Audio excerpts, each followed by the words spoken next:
갈릴리 호수라고 있습니다. 일명 갈릴리 바다라는 말을 하는데 사실 따지고 보면 바다가 아니고 호수입니다. 이 갈릴리 호수는 이렇게 헬몰산이라고, 한번 지도 좀 한번, 저 북쪽 맨 위에 헬몬산이 있고 그 꼭대기에는 사시사철 1년 내내 눈이 쌓여 있는 곳입니다. 그리고 이 둘레로 다들 산으로 언덕으로 둘러싸여 있는 곳이 바로 이 갈릴리 호수입니다. 근데 왜 사람들이 갈릴리 바다라는 말을 하냐면 굉장히 넓기 때문에. 사진을 좀 넘겨보시면, 자, 이 사진을 보십시오. 호수처럼 느껴집니까? 바다처럼 느껴집니까? 바다처럼 느껴지는 거예요. 다음 사진도 보여주시고요. 남북의 길이, 아까 그 지도를 보여드리지 않았습니까? 이 남쪽서부터 북쪽 끝까지가 21km나 됩니다. 엄청나게 큰 거죠. 그리고 동서 이 폭이 13km나 되는, 그리고 이 호수의 둘레는 약 한 53km 정도나 됩니다. 그래서 이 사진은 조금 이따 보여줘야 되는데 미리 보여줬네. 수심이 45m 정도가 된다고 그러고, 그래서 아까 말씀드렸던 것처럼 헬몬산 꼭대기에는 눈이 항상 쌓여 있고 그곳에서 찬바람이 내려오고 이 호수에서는 뜨거운 바람이 올라가고, 이게 만나면서 풍랑을 일으킬 때가 종종 있는 것입니다. 그러니까 오늘 본문의 사건이 이것을 여러분들이 이해하셔야 무슨 호수에 뭐 풍랑이 일어나고 폭우가 내리고 이것 때문에 그러는 겁니다. 그래서 지금 이 사진은 좀 파도가 일어나고 있는 사진이고, 그리고 이제 보여줄 사진, 이게 아마 지금 본문에 나타나는 그런 풍랑이 막 치는 그런 장면이 아닐까라고 추측을 하는 것입니다. 사실 이 풍랑은 이 갈릴리 호숫가에서 물고기 잡아서 생업을 유지하고 있는 이 어부들에게는 너무나 위험스러운 거예요. 자신들을 항상 위협하는 존재. 그래서 언제 이 풍랑이 일지를 모릅니다. 왜 태풍 같은 것은 조짐이 있지 않습니까? 우리도 왜 이 바닷가에 살다 보니까 태풍이 올 때가 되면 태풍이 오는구나 이런 걸 느끼지 않습니까? 근데 이 풍랑은 갈릴리 호숫가에서 이 바다에서 일어나는 풍랑은 예측할 수가 없다는 것입니다. 그래서 이런 장면들, 이런 상황들, 이런 모습들을 보면서 저는 무엇을 생각했냐면 우리 인생에 닥치는 풍랑과 같구나. 이 갈릴리 호숫가에서 예수님께서 결국은 이 풍랑을 말씀으로 잔잔케 하시는 이 사건은 단순하게 바람과 바다를 잔잔케 하시는 그 능력자다, 물론 이런 메시지도 있지만 이 사건들은 결국 인생을 살아가는 우리들이 정말 언제 닥칠지 모르는 풍랑 속에도 우리가 어떻게 그것을 이겨낼 수 있는지를, 또 하나님께서 어떻게 하시는지를 우리에게 말씀해 주는 장면이다라고 저는 해석을 하는 것입니다. 그래서 오늘 설교 제목이 뭐예요? 인생의 풍랑을 만날 때라고 제목을 붙였습니다. 여러분, 우리가 살다 보면 좋은 일도 많이 있지만 힘들고 어려운 일들을 많이 만납니다. 그걸 가리켜 우리는 인생의 풍랑을 만난다고 합니다. 그러면 이 풍랑이 과연 어떻게 오는가? 어떤 사람에게 오는가? 언제 오는가? 저는 이렇게 말씀을 드리고 싶어요. 예수님을 따르고 예수님의 말씀에 순종을 해도 풍랑은 온다, 만난다라고 말씀을 드리고 싶어요. 자, 오늘 본문에 보시면 먼저 마태복음에는 23절에 간단하게 배에 오르심에 제자들이 따랐더니 라고만 설명을 하고 있는데, 같은 사건을 다루고 있는 마가복음 4장이나 누가복음 8장에 가면 이렇게 말씀하고 있어요. 자, 이걸 좀 보통 말씀을 드린다면, 예수님께서 말씀을 하셔서 배를 타고 건너가다가 풍랑을 만난다는 겁니다. 제자들이 예수님, 우리 배 타고 저 건너편으로 좀 가실까요? 제자들이 제안한 게 아니라 예수님께서 말씀하셨고, 제자들은 예수님 말씀에 순종한다고 배를 타고 가다가 이 풍랑을 만나게 되었다는 것입니다. 자, 마가복음 4장 말씀 같이 읽겠습니다. 시작. 그날 저물 때에 제자들에게 이르시되 우리가 저편으로 건너가자 하시니 그들이 무리를 떠나 예수를 배에 계신 그대로 모시고 가매 다른 배들도 함께 가더니 큰 광풍이 일어나며 물결이 배에 부딪혀 들어와 배에 가득하게 되었더라. 아멘. 어떻게 보면 예수님이 시킨 거예요. 예수님께서 배 타고 저 건너편으로 건너가자라고 예수님이 말씀하셨고, 제자들은 예수님의 말씀에 따라서 배 타고 가다가 예수님은 주무시고 계시고 풍랑이 막 일어나서 배에 물이 차는 이런 사태가 벌어지고 말았습니다. 자, 똑같은 사건을 누가복음 8장 22절 23절에도 이렇게 말하고 있습니다. 자, 같이 읽겠습니다. 시작. 하루는 제자들과 함께 배에 오르사 그들에게 이르시되 호수 저편으로 건너가자 하시매 이에 떠나 행선할 때에 예수께서 잠이 드셨더니 마침 광풍이 호수로 내리치매 배에 물이 가득하게 되어 위태한지라. 아멘. 똑같죠? 함께 배에 올라 저편으로 건너가자. 누가 말씀하셨다고요? 예수님이 말씀하셨고, 말씀하신 예수님의 그 말씀에 따라 순종하고 따르고 있는 거예요. 그런데 풍랑이 일고 있습니다.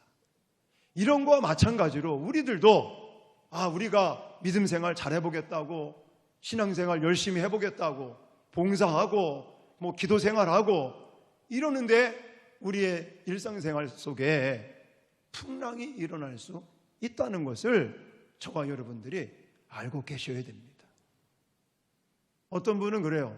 내가 마음 먹고 새벽기도 좀 해보려고, 새벽기도 좀 나오려고 막 그랬더니 아이고 문제가 생겼다.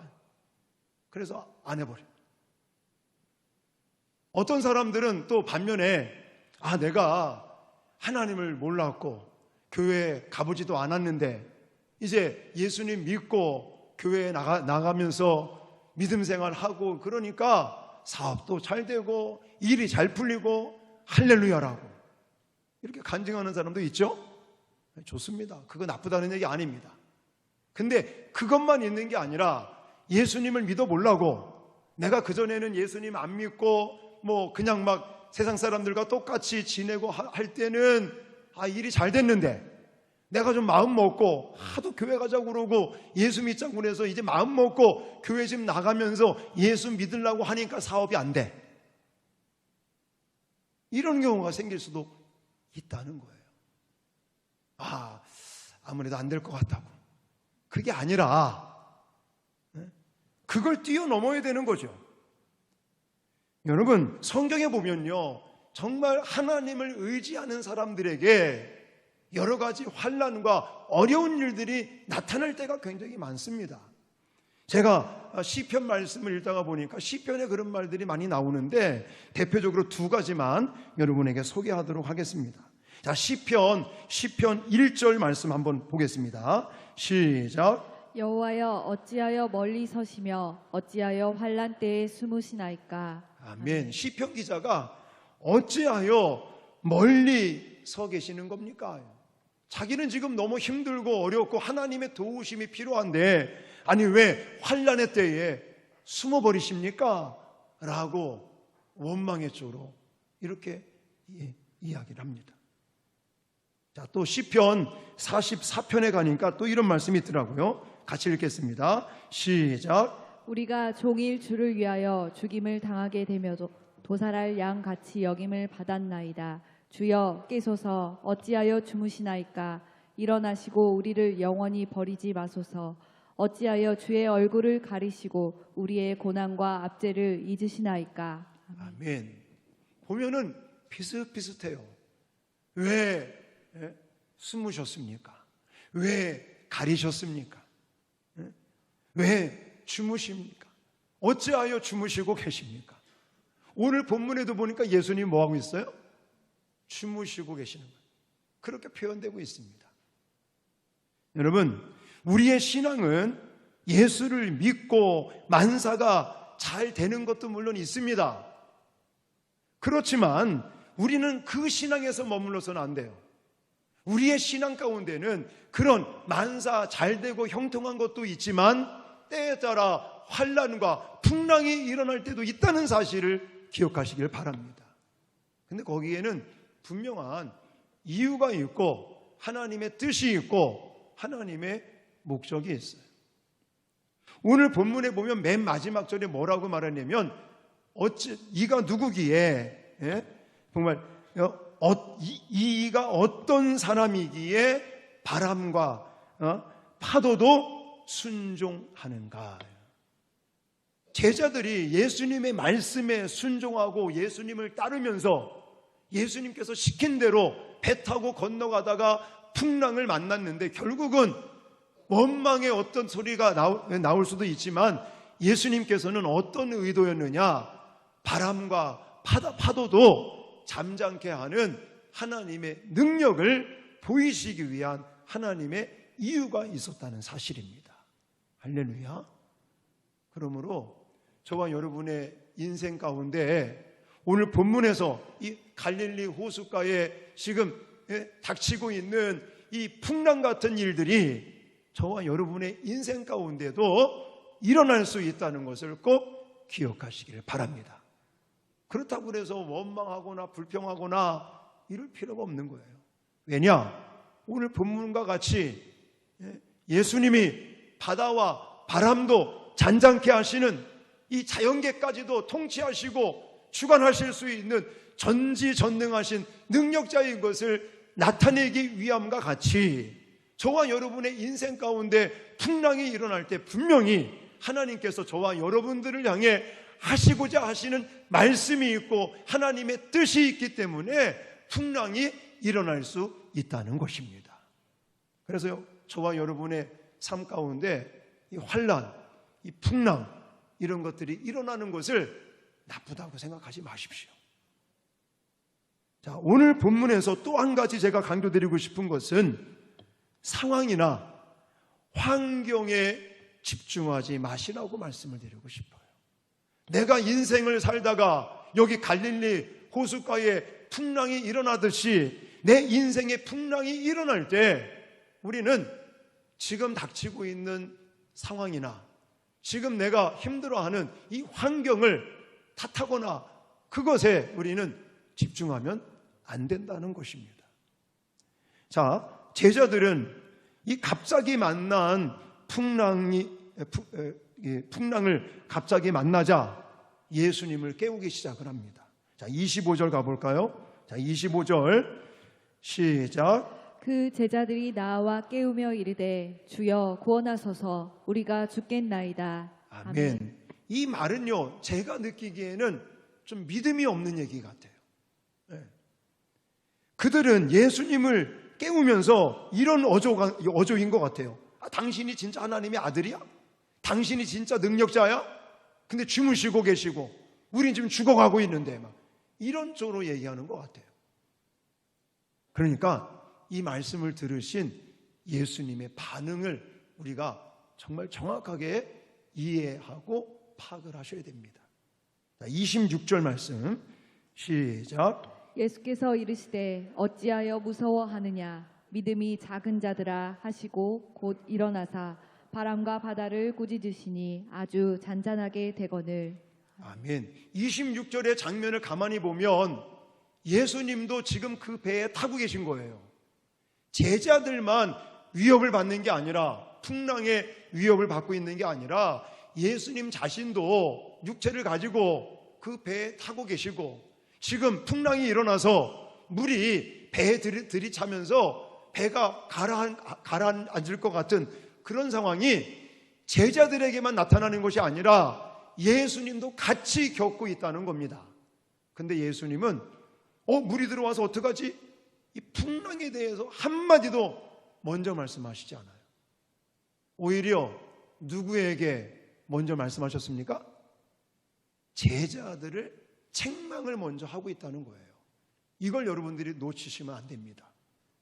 예수님의 첫 번째 반응은 물이 들어왔다 이런 거에 말씀하시지 않아요. 배가 가라앉는 거에 대해서 말씀하시지 않습니다.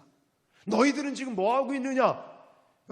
물을 퍼내야 될 거 아니냐? 이런 거 환경에 대해서 말씀하고 계시지 않습니다.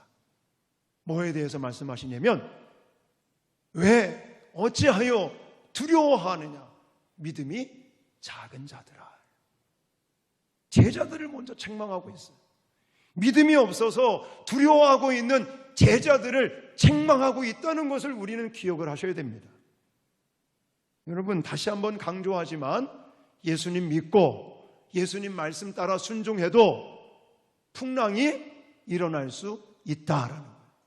그러면 그때에 우리는 무엇에 집중할 거냐? 일반적으로 이런 풍랑이 일어나게 되면, 이 환난을 겪게 되면 사람들은 어떻게 반응합니까? 물 들어오는데 어떡하지? 배가 가라앉는데 어떡하지? 이거에 집중을 해요.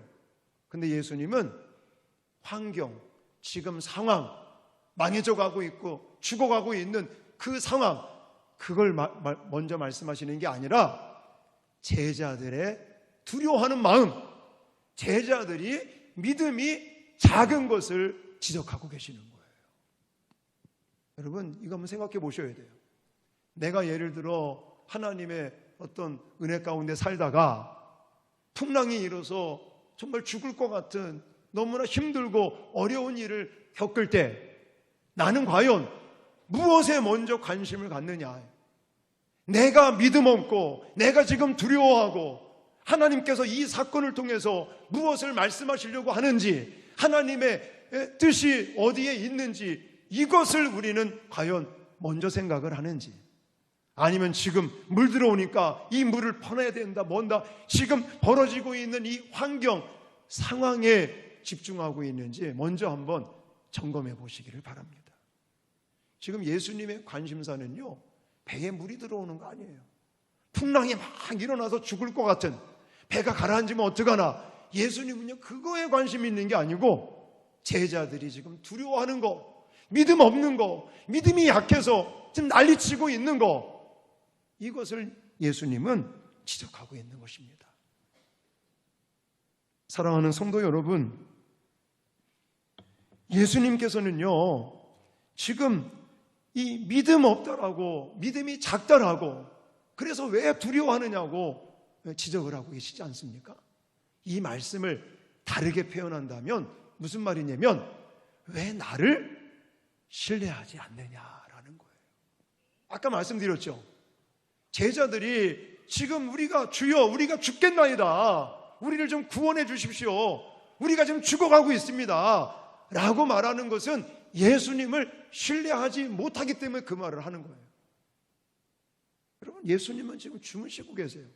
지금 막 파도가 치고 풍랑이 일고 배에 물이 들어오고, 이거는 예수님 별로 관심이 없는 거예요. 예수님의 제자들이 얼마나 지금 믿음으로 이것을 좀 이겨내느냐, 얼마나 믿음으로 반응을 하느냐, 얼마나 나를 신뢰하고 내가 지금까지 보여주지 않았느냐. 귀신도 내어 쫓고 병든 사람도 막 일으키고 죽은 사람까지 살리는 전지전능하신 하나님의 아들로 육신을 타고 이 땅에 와서 메시아 구원자로 어떻게 일하고 계시는지를 보여주시면서, 지금 예수님의 관심사는 자신을 신뢰하지 못하고 믿지 못하고 두려워 떠는 이 제자들의 믿음에 관심을 갖고 계시다는 겁니다. 믿음이 없다는 것은 예수님의 능력을 신뢰하지 못한다는 겁니다. 예수님께서 믿음이 작다고 말씀하시는 것은 왜 나를 신뢰하지 못하느냐라고 책망하고 계시는 것입니다. 제자들은요, 오히려 예수님을 잠자는 분으로 취급하고 있는 거예요. 예수님이 잠을 주무시고 계시지만 예수님이 지금 이거 모르시겠습니까? 네? 다 알고 계시는 거죠.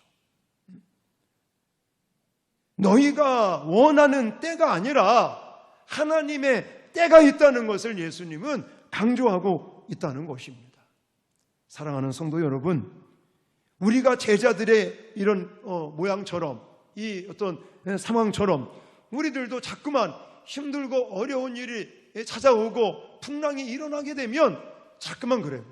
하나님 빨리 좀 해달라고. 이거 어떻게, 환경을 보고 환경에 집중하고, 그리고는 내 자신에 대한 믿음이 부족하고 내가 지금 얼마나 믿음 생활을 제대로 하고 있고 하나님 말씀 따라서 제대로 살아가고 있는가, 이게 아니라 다른 데 관심을 가지고 있다. 응?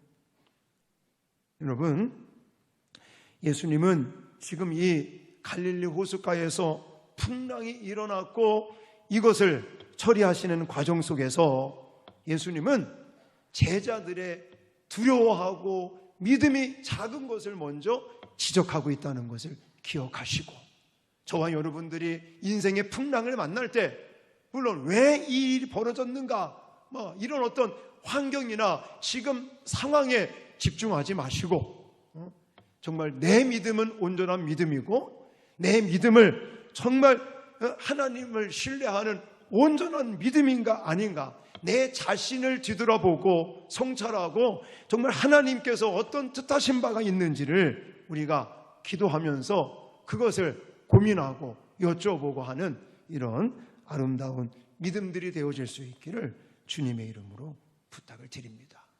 중요한 거는요, 결국 제자들의 믿음 없고 믿음 약한 거, 또 두려워 떠는 거, 그것을 지적하셨지만 결국은 예수님께서는 이 풍랑을 꾸짖으시고 잠잠케 하신다는 것입니다. 결국은 하나님께서 우리가 안고 있는 이 문제를 해결해 주심을 믿으시기 바랍니다. 예수님께서는 먼저 두려워하고 믿음이 작은 제자들을 책망하시고 그들에게 믿음을 심어주고 난 다음에 풍랑을 잠잠케 하시면서 실제적인 문제를 해결하고 계신다는 사실입니다. 이 우선순위, 하나님께서 우리를 향해서 무엇을 먼저 원하시는지 이 부분을 먼저 기억할 수 있기를 주님의 이름으로 축원합니다. 오늘 본문에 보시면 예수님이 주무시는 모습으로 등장하고 있지만 사실은 그게 주무시는 게 아닙니다. 육체적으로는 주무시는 것 같지만 절대 예수님 주무시는 것이 아닙니다. 제자들에게 정말 믿음을 심어주기 위해서, 제자들에게 이 지금 인간의 몸과 똑같이 육신을 가지고 계시지만 그분은 메시아요, 구원자요, 하나님의 유일한 독생자, 바로 하나님의 아들이고 전지전능하심을 자연계까지도 통치하시고 명령하시면 순종한다는 그 하나님의 전능성을 가르치시기 위한 하나님의 이런 과정이라는 사실입니다. 자, 그래서 시편 121편 거기에는 하나님에 대해서 이렇게 고백하는 걸 볼 수가 있습니다. 자, 같이 읽겠습니다. 시작. 이스라엘을 지키시는 이는 졸지도 아니하시고 주무시지도 아니하시리로다. 여호와는 너를 지키시는 이시라. 여호와께서 내 오른쪽에서 내 그늘이 되시나니 낮에 해가 너를 상하게 하지 아니하며 밤에 달도 너를 해치지 아니하리로다. 여호와께서 너를 지켜 모든 환난을 면하게 하시며 또 내 영혼을 지키시리로다. 여호와께서 너의 출입을 지금부터 영원까지 지키시리로다. 아멘. 아멘. 지금 우리가 읽은 시편 121편에요, 지키시는 이 단어가 계속 나옵니다. 우리를 지키시는 여호와, 그분은 졸지도 아니하시고 주무시지도 아니하시고. 할렐루야. 오늘 본문에는 그냥 육체의 모습이 주무시는 모습으로 등장하고는 있지만 아닙니다. 제자들이 볼 때는 주무시는 것이고 그 주무시는 것은 결국은 하나님의 때를 말씀하고 계시는 거예요. 그래서 제자들에게 믿음을 심어주기 위해서 예수님이 일부러 이렇게 하고 계시다는 사실입니다. 사랑하는 성도 여러분, 우리들도 인생을 살다가 오늘 갈릴리 호숫가에 일어났던 이 풍랑을 저와 여러분들이 만날 수 있습니다. 그걸 이상하다고 생각하지 마십시오. 그걸 내가 믿음이 없어서 그러나 라고 생각하지 마십시오. 아니, 하나님이 무능하시다고, 하나님이 정말 존재하신 거야? 하나님이 진짜 능력이 있으신 거야? 근데 왜 내가 예수님을 믿고 교회 출석하고 교회에서 믿고 섬김에 이런 삶을 봉사를 하고 있는데도 왜 이런 어려움이 오나? 이런 생각하지 마십시오. 하나님은 때에 따라 우리의 인생 가운데 풍랑이 일게 하십니다. 그걸 통해서 하나님이 우리에게 하시고자 하시는 목적이 있습니다. 그러면서 우리는 그런 풍랑을 만날 때 이제는 지금 상황, 지금 환경, 이거에 우리는 빠지지 마시고, 정말 예수님께서 제자들에게 어찌하여 두려워하느냐, 믿음이 작은 자들아 라고, 예수님의 관심은 제자들이 얼만큼 믿음이 있느냐 없느냐, 이거에 관심을 갖고 계시는 것처럼 저와 여러분들도 정말 예수님을 신뢰하는 그 믿음을 가지고 반응하실 수 있고, 정말 내 자신을 다시 한번 뒤돌아보고 하나님을 신뢰할 수 있는 귀한 시간들이 되어질 수 있기를 주님의 이름으로 축원합니다. 그러면 하나님께서 반드시 우리가 안고 있는 그 풍랑을 잠잠케 하시고, 우리가 실제 지금 어려움을 겪고 있는 그 문제도 깨끗하게 해결하시고 역사하실 것을 믿습니다.